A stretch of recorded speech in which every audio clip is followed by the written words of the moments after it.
Good afternoon. I am Paritosh, and I will be your host for the session. Foremost, I would like to tell you that me and the entire CCI team are very pleased to have you over here with us. Honestly, last 24 hours have truly been very amazing and exciting for me. Ever since I was informed that I was supposed to take your interview, I have done my research. And that research actually took me to very fascinating places of finance and society.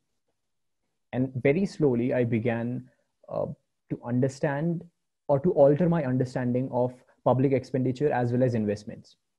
So today we would like you to explore these ideas for us and all our viewers to understand this field much more clearly. And I would like to tell all my viewers and all our viewers that today's session will focus on Mr. Shantanu's journey, academic journey, as well as personal achievements. And a majority of our discussion will be on the works of the Social Finance India and the responsibility that Mr. Shantanu has in order to cater as a CEO. And as a brief introduction to the company, Social Finance India is a not-for-profit organization working on a philanthropic field of impact investment and social return. So on that note, I welcome you all to this session. Today we have Mr. Shantanu Ghosh with us as our keynote speaker. I am Paritosh, your host, and you're watching CCI Talks. So you have had a very successful and a dynamic career, from working with corporates like Unilever to working as a CFO and a global business leader for organizations like GE and Genpact. And currently you are the CEO of Social Finance India. And you have also done some freelancing here and there. So kindly tell us about your academic as well as professional career through all these years.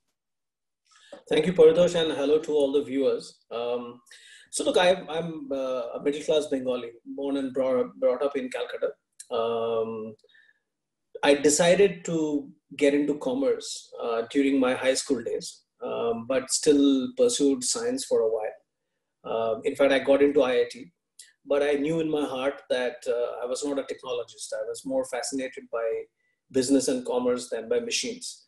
And I had decided that I'm not going to do an engineering just to do an MBA later on and just shift my goals. So I started on my CA journey and spent the 3 years, including the articleship, got ranks in all my exams. And once I finished, then I was fortunate to get into what possibly is the best management training breeding ground, at least in those days, which was the Hindustan Unilever management training program. Stayed with them for about 10 years, did a bunch of different roles, and then was part of the strategy team in Hindustan Unilever, which was designing the Millennium Strategy, which was 1999. So everyone was creating their plans for 2000 a year and onwards. Once I finished that, I was keen to then pursue and get to my functional leadership goal, which was to become a CFO. And, just given the size and complexity of Unilever, that would have been many years off for me. So when I got an opportunity in GE Consumer Finance to be the CFO, I took that up for a couple of reasons. One is the desire to be a CFO, but even more because I was fascinated by GE. GE in the 1990s was an amazing story of entrepreneurship, of corporate growth, of a corporate culture, which was actually very different from Unilever in many ways, but very complementary. And I loved that culture. I liked what I read about GE, and I said that maybe I want to experience that. So that's why I shifted. So did that for about 4 years between consumer finance, and then became the CFO for GE overall in India as a country CFO, which is when I think my desire to then become a business head became very strong. So I decided that instead of continuing on the path of being a functional head, I wanted to actually run a business. I had been advising lots of business leaders how to run their business, telling them that you're not doing this right, you're not doing this perfectly, you should charge a higher price, you should be more efficient. And I thought at some stage, I should implement what I was advising as a business leader. So you're more of a person who is into applications rather than academics. Yeah, I was never, I had good results, but that's a little bit of I think the way Indian academic model work, where you can get to good result by putting in some effort at the right stage. But I was never scholarly. I was Okay. far more of a doing guy. So I wanted to become a business leader. So I chose Genpact because Genpact at that point in time was a captive of GE and was just going to be bought over by private equity players and made an independent company as a knowledge services, business process outsourcing consulting company for the world. So I came in to build a few businesses there. So from being a CFO of GE in India, I suddenly found myself with two other people and a team of three, trying to build businesses from scratch. Okay, so you were again in the team. Once after being a team leader, you were again in the team. Yeah, I was again in the team. I was just a 3-member team because it was a blank Okay. sheet of paper, right? Said go ahead and build businesses. And then one got onto planes, and for the next 14 years, I built a few businesses out there. And in the end of 2018, I was running a $1.5 billion US portfolio in terms Wow, of that's business impressive. globally. When I decided that, my motivation had shifted a little bit, and we can talk about that subsequently. So came out of the corporate career, freelance for about a year, between consulting for, commercial startups as well as, the development sector companies. But after a year of consulting and advising and mentoring, I again realized that I was not fully satisfied. I needed to build something and do something and not just give gyan. Okay. So which is when this opportunity for Social Finance India came up, which is actually a startup. So I'm back to my startup days with a very small team and trying to build something from scratch. So like in Zist, I can see like you have enjoyed your time while building businesses rather than just running up businesses. Yeah, I'm not a good optimizer. Okay. So you would say like you are a good initiator at anything. Yeah, contrary to my training of being a chartered accountant and being able to optimize, I'm actually a builder more than an optimizer. Well, that's very different and that's very unique of you. Well, but to be very honest, something that has struck with me is uh, from the very beginning is that Social Finance India is a not-for-profit organization again. Like, what made you choose, opt out of your entire corporate career and become part of this NPO again? And was it always on the roadmap? Like, that you always wanted to do this? And also share like what was the motivation that led you towards this? So when I came out of the corporate career, I did not know what I'll do in the development sector. Okay, so it wasn't as if I came out with the job in Social Finance India. As I said, for a year I freelanced in between. But I came out because of two reasons. One is over the last couple of years, I had realized that my motivation had shifted from personal growth, which is what you do in a corporate setup. Okay, you focus on your own empire. You focus on what you run. We all introduce ourselves saying I'm a business leader of X businesses or Y amount of revenue and stuff like that. And then you count your benefits based on what compensation you get and how much money you make and stocks you get and stuff like that. And it's all great. By the way, I've thoroughly enjoyed my life in corporate. When I was in corporate, I played the game as it should be played, with all the rules and with all the passion. But at some stage you realize that the game is not calling you, and that's what was happening to me.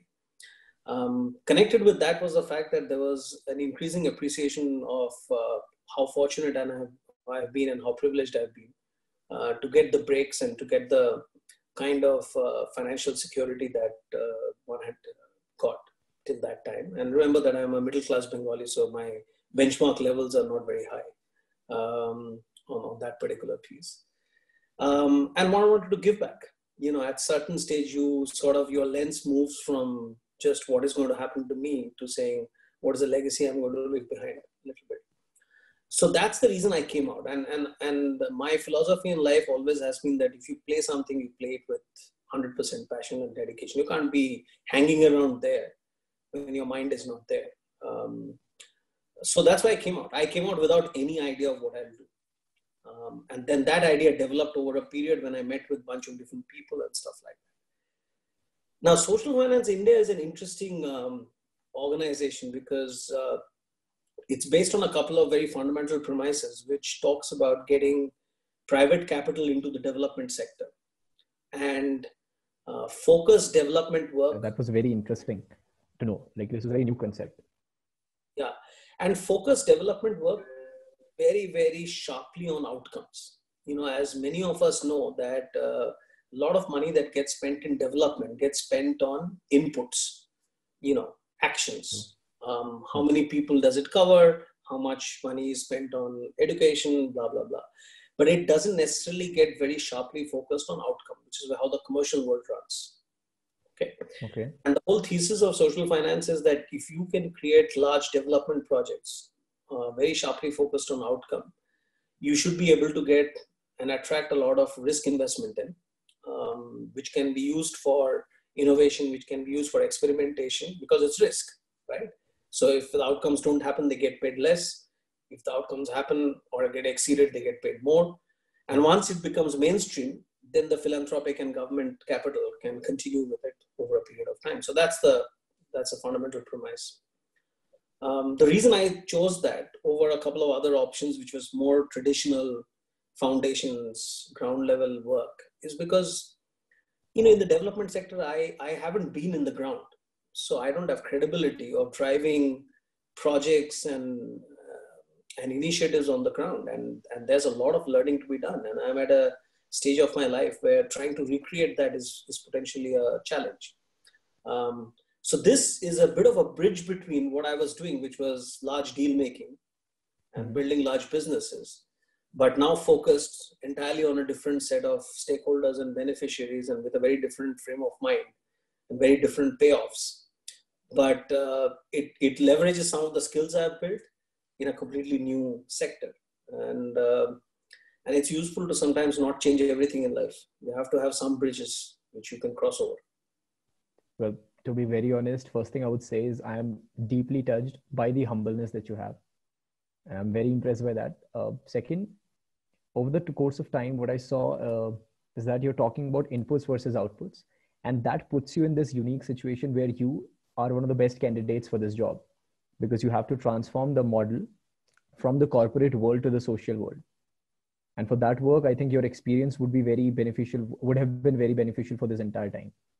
And I've seen like you recently joined the organization in February 2020, and you'll have to, you will have a lot of challenges amidst this COVID-19 as any other CFO and CEO. First of all, best of luck for that. But I would also like to say that I was about to ask this question, but I know the answer to this already. That it does, the entire theory of social finance India does resonate with your own personality. Where I was going to answer that, do you feel like you're in the comfort zone while you're working on this? And it feels like you are already. No, it does, because of a couple of very fundamental beliefs I have, which is that fundamentally you have to be very savvy about how you spend energy. Okay. And I think, the development sector obviously have extremely committed and extremely well-meaning people, but the energy channelizing is not as efficient and as savvy in many cases as it can be, right?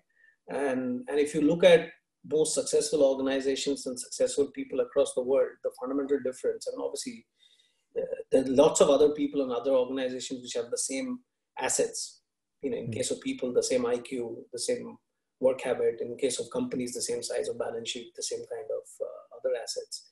But fundamentally what differentiates is how savvy you are in your expenditure of the same, right? And I think the development sector actually needs that in large amount. It's not as if, 100% of the case. There are also cases where they're doing fantastic work. And the second thing is obviously finance is easy for me to get my head around, because it's something which I've grown up with and I've worked with, and I used to, in my last job, do very large deals. And this is a lot of structuring, because it's large programs where you have to bring in multiple different stakeholders and parties.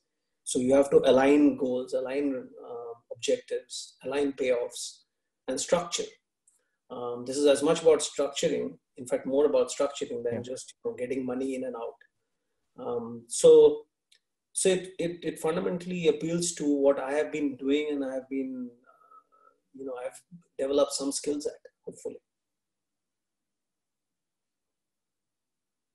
This is a lot of structuring, because this has got many different parties which has to be brought in, and their interests, their goals, their payoffs, their objectives have to be aligned for long periods.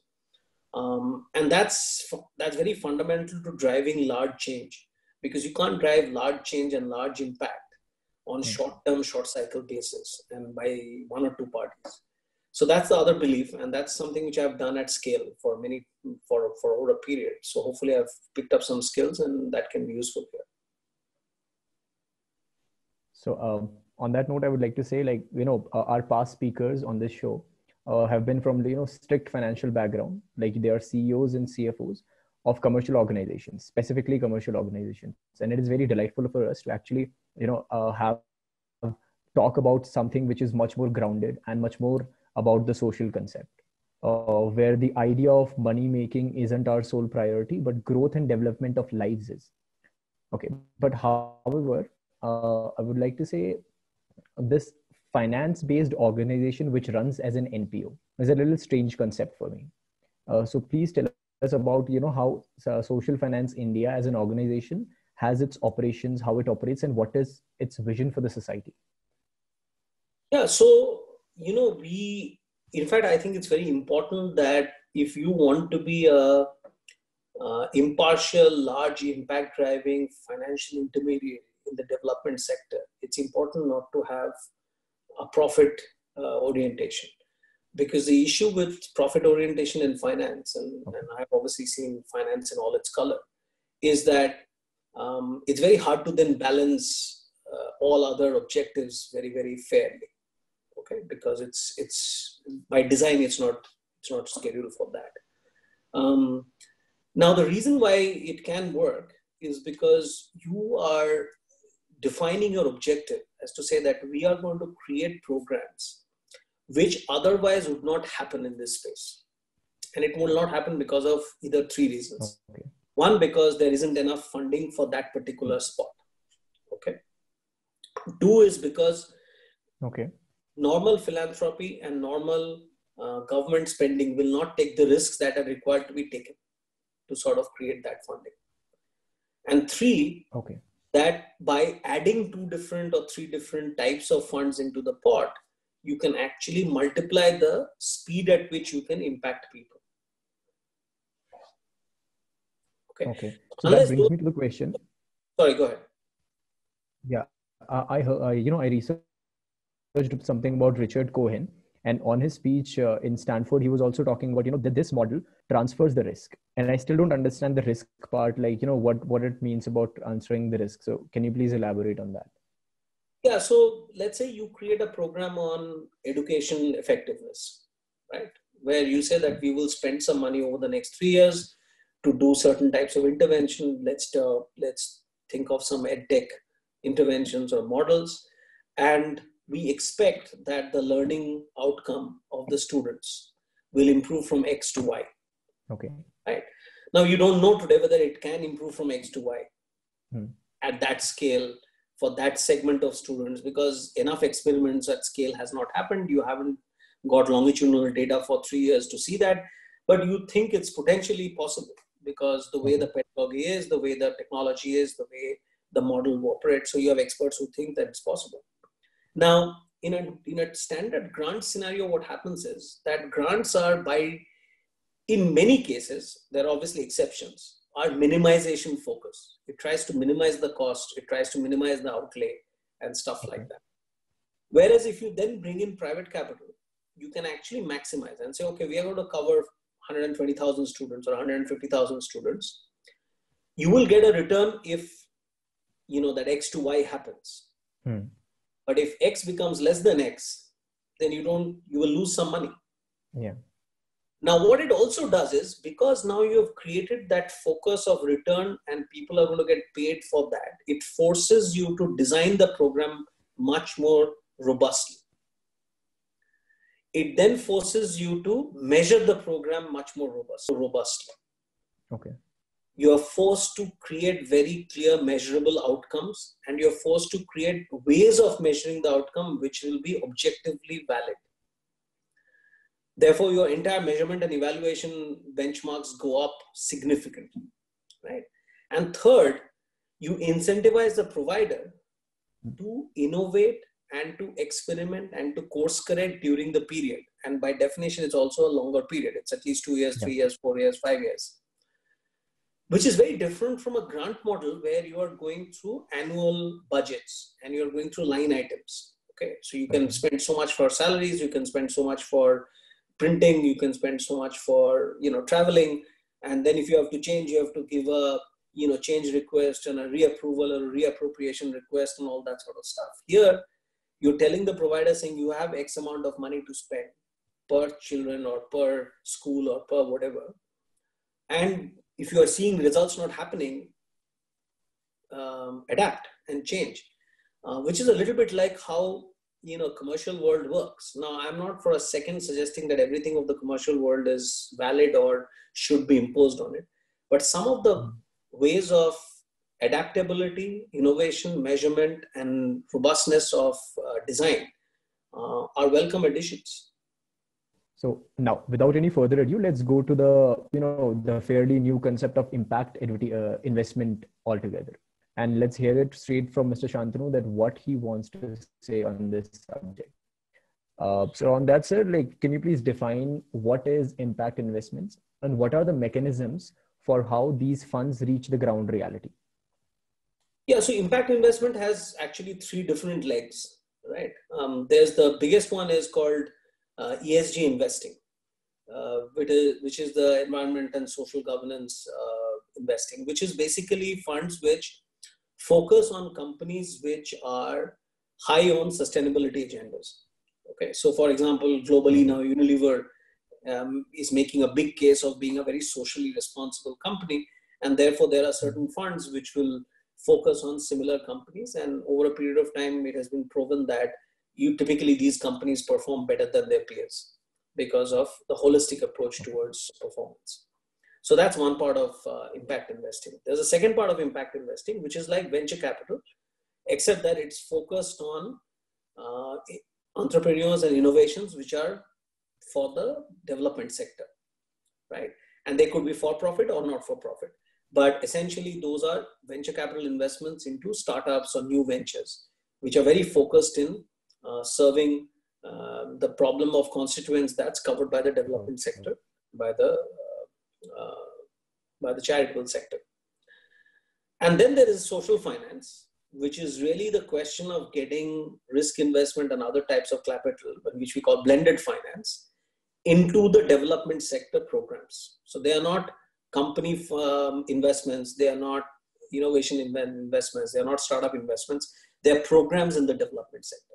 And Social Finance India does the third one, which is actually the small. So in terms of impact investing within India, I think the notion of ESG driven investing in the traditional financial sector from stock market and stuff like that is still nascent in India. And it's something which I believe will develop over the next few years. In terms of pure impact investing, which is like the venture capital investing, that has started in India, and it's accelerating pretty rapidly. And I expect that will be a continuing trend. When it comes to the third category, which is social finance, which is getting blended finance into development programs, again, there are 2 different variations in India. There are some places where it has already happened. In fact, of the total amount of blended finance programs that has happened in the world, about 15% of them in terms of value has happened in India. But again, it's very early days. It's a very, very nascent field. It's getting mainstream and it's catching the attention of people just about at this point in time. And I would expect it to grow by many multiples over the next few years. Okay. So according to Richard Cohen, an investment which has clear objectives to deliver both a social, including environmental and financial returns, and whose achievement is measured, just like any other financial instrument, can be called an impact investment. Kindly comment on this measurability criteria of impact investments.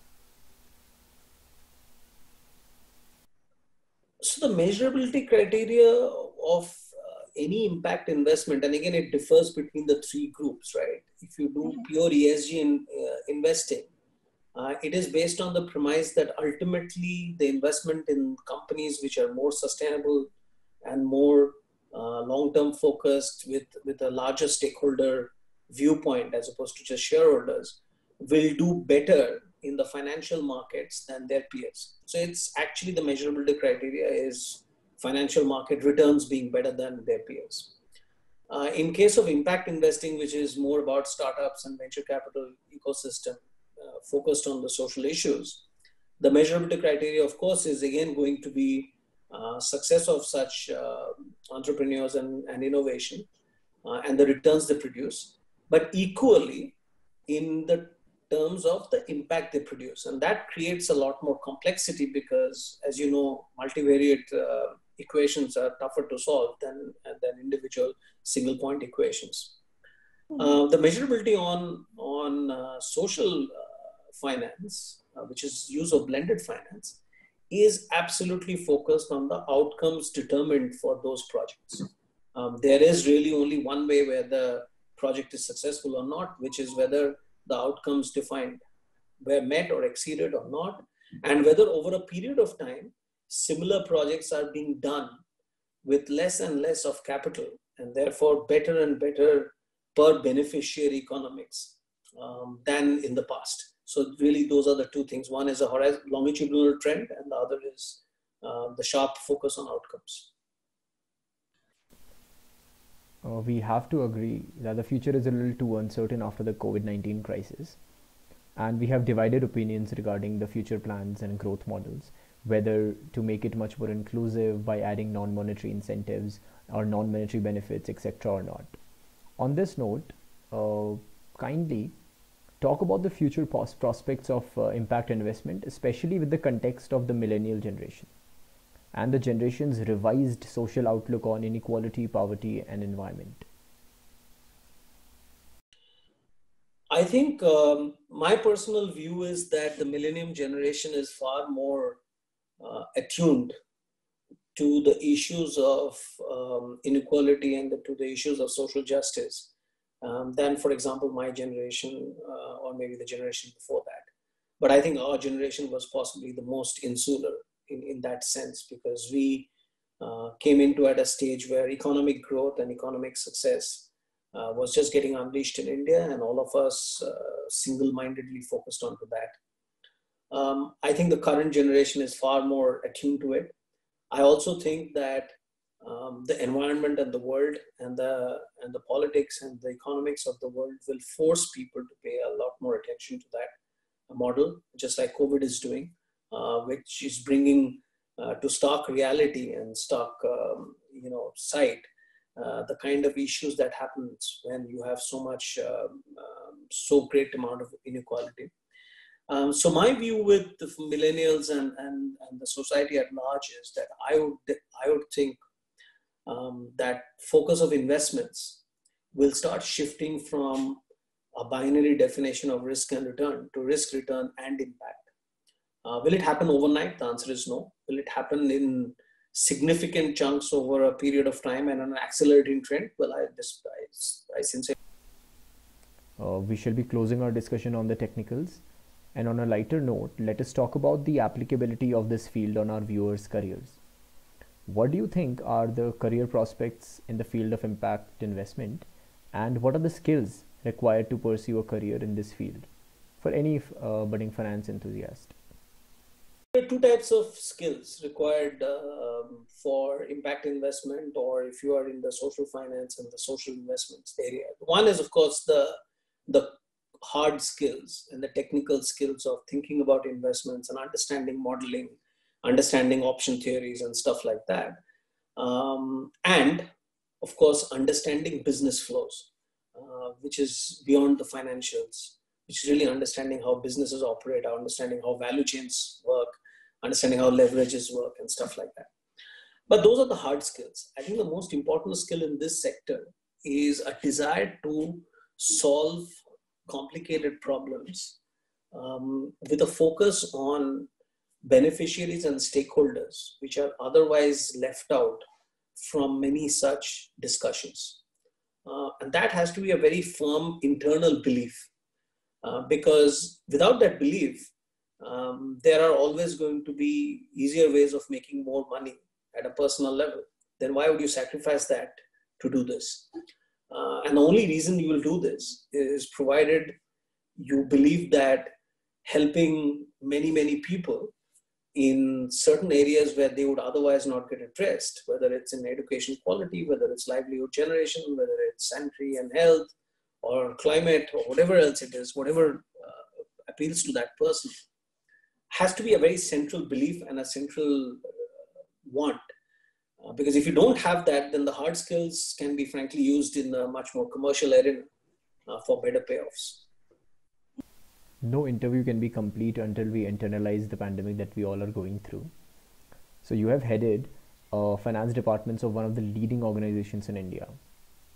And we all know that COVID-19 has put all the CFOs in a very tight space. From your years of experience, any advice that you would like to give to them? Yeah, so I spent the last 20 years of my life either being a CFO or working with CFOs. And I think I can only summarize what I've learned from them when I watched them do well during turbulent times. And this is obviously as turbulent as it gets. So there are three principles. First principle is focus on cash. Because end of the day, you need liquidity and you need solvency to first survive and then of course turn around and then grow and thrive when fortunes turn. The second part is that there is nothing called long-term planning at this stage. Your planning cycles need to be extremely crunched. You need to be able to adapt to planning almost on a daily, weekly basis. And therefore, the only way to do that is to think of making decisions like you think of options, which is you put in a little bit of commitment, you see whether it pays off, and then you increase the commitment. You cannot get into situations, for example, if you have to do some investment, you cannot get into a situation where you have certainty of a 10-year cash flow so that you do a normal investment appraisal and then think about making that investment. But if you absolutely need to make the investment now to survive and thrive and sort of take care of the market opportunity or adjusting in market failure, you have to do it on the minimum possible model. And then if it works, then you keep increasing. So there is a very different mindset and thought process which works in that kind of agile planning and implementation model. And the third is that, look, any crisis is too good an opportunity not to fundamentally transform your businesses. So everything that was getting stuck in your management committee meetings and boardrooms in terms of fundamental transformation, this is the best time to break down age-old myths and age-old holy grails. You can actually really redefine and reimagine businesses, and in some ways, every crisis needs to be looked upon as an opportunity. Most of our viewers are students who are aspiring to enter the field of finance, either as a CA or any other finance profession. One financial advice that you would like to share with the members of CA Club India amidst this COVID-19 outbreak? Yeah, look, I think the best piece of advice that I can provide is the fact that, for a long time, CAs thought of themselves as extremely technically trained and knowledgeable people about finance. And that continues to be true. I think CAs have a technical grounding, which is one of the best in the world. But it will be very important for all budding CAs and all young professionals to remember that the technical knowledge and the technical skill is only 5% of what it requires to be successful as a professional, especially in today's world. What is far more important is an ability to continuously learn and be extremely curious, and not just about finance, but about the world at large. To be extremely passionate about what you're doing, and frankly, to take risks with the type of work you do, with the type of businesses that you get yourself involved into. And when I say that, obviously, I'm not talking about risky business from a legal standpoint, but risky business in terms of new ventures, in terms of new areas.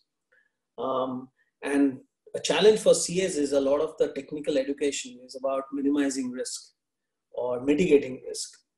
And that's true for financial health. But in terms of driving businesses forward and being in the new sectors, you have to take risks. And that dual mindset is very important. So it's a tough thing for to be extremely technically competent in one area and have a slightly different mindset while actually thinking about business. Okay. As the final question, I would like to ask you about the life lessons from your own experience that you would like to give to us. Yeah, so I think there are 3-4 key learnings I've had throughout my career. The first one is that you should always think of working with the best people and the best opportunity, irrespective of whether it is the best paying or whether it is the most convenient or whether it is the easiest or the most comfortable one. Now, obviously, you have to have thresholds on all of those. But over a career, the type of people you work with and the type of opportunities you work with have an unbelievable impact on how your career shapes up and how later on you get further opportunities. So it's a bit of a virtuous cycle or a vicious cycle. And I'd really encourage young people to weigh who they work for and what they work on far ahead of everything else. So that's learning number one. And I had outstanding mentors and outstanding people who I worked with. And frankly, that's been 80 or 90% of the source of my success, or whatever I've achieved in life.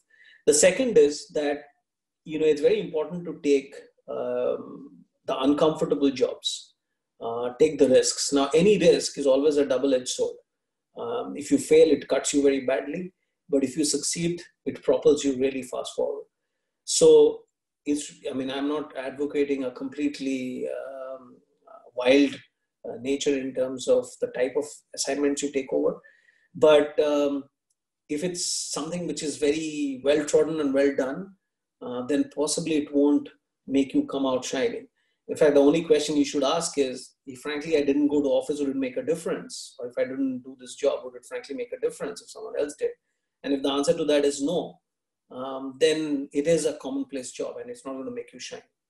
So take some risk with the type of jobs and the type of choices you make in your career ladder as you sort of go up.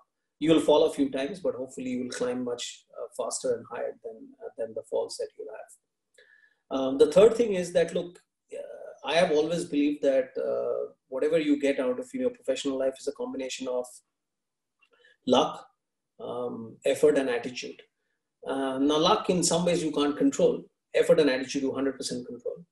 But then, as one famous golfer once said, the harder I try, the luckier I get. So in some ways, if you have the right effort and attitude, some of the luck is made. You won't be able to, sometimes you'll get bad breaks.